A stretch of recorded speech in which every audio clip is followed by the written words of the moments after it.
North Korea warns U.S. cyberattack allegations could undermine talks as China, Russia back PyongyangTEHRAN, FNA. North Korea blasted the U.S. complaint alleging the country was behind several global cyberattacks, calling the charges a smear campaign that could undermine talks between the two countries.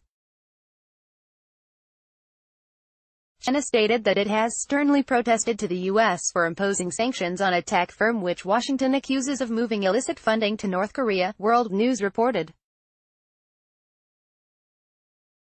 Foreign Ministry spokesman Zhang Shuang said on Friday China resolutely opposes unilateral sanctions and long-armed jurisdiction, adding that Beijing had lodged stern representations with Washington. The U.S. on Thursday imposed sanctions on China-based Yanbian Silver Star Network Technology Co., its North Korean chief executive Jong Song-hwa, and a Russian-based sister company, Volusis Silver Star. Treasury Secretary Steven Mnuchin said the sanctions we intended to stop the flow of illicit revenue to North Korea from overseas information technology workers allegedly disguising their true identities.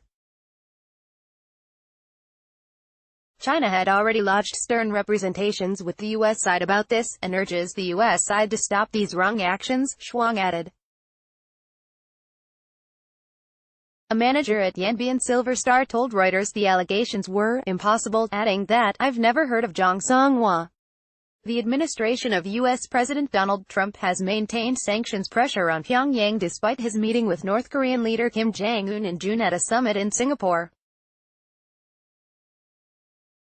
North Korea's foreign ministry on Friday denounced a smear campaign, warning that it could undermine the implementation of an agreement between Trump and Kim. The U.S. charged and sanctioned earlier this month a computer programmer for the 2017 global WannaCry ransomware cyber attack and the 2014 cyber assault on Sony Corporation. U.S. federal prosecutors claimed that the programmer, identified as Park Jin-hyuk, worked for a North Korean-sponsored hacking organization and conspired to conduct the attacks.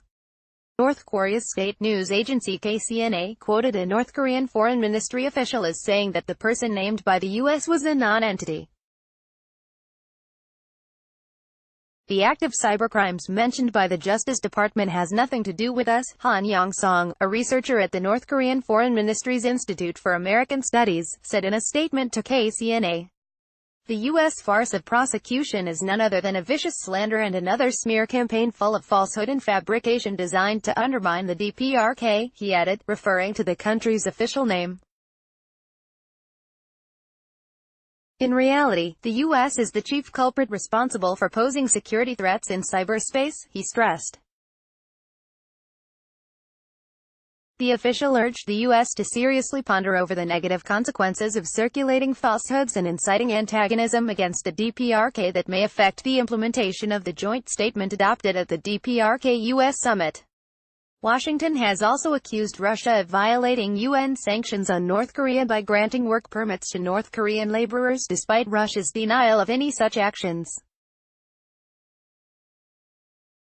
U.S. Ambassador to the United Nations Nikki on Thursday accused Moscow of seeking to cover up breaches of UN sanctions on Pyongyang by pushing for changes to a report on alleged sanctions violations. The report was submitted to the Security Council's North Korea Sanctions Committee last month, claiming that Pyongyang had not stopped its nuclear and missile programs and was violating UN sanctions on exports. The U.S. administration alleged that Russia had pressured the independent sanctions monitors to amend the report. Russia can't be allowed to edit and obstruct independent UN reports on North Korea sanctions just because they don't like what they say. Period, Haley said in a statement. Moscow has called on the UN to consider easing sanctions on North Korea in response to its opening up dialogue with the United States and halting missile tests. However, talks between Washington and Pyongyang over what the U.S. calls denuclearization of the Korean peninsula have stalled. Trump and Kim made a broad agreement at the Singapore summit in June, but Pyongyang has denounced what it has called gangster-like behavior by the U.S. since then. Pyongyang says Washington has betrayed the spirit of the summit by making unilateral demands on the complete, verifiable and irreversible denuclearization, while putting the sanctions in place.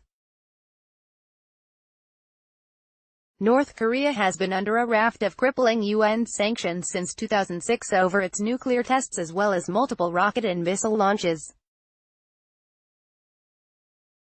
Pyongyang has firmly defended its military program as a deterrent against the hostile policies of the U.S. and its regional allies, including South Korea and Japan. Thousands of U.S. soldiers are stationed in South Korea and Japan.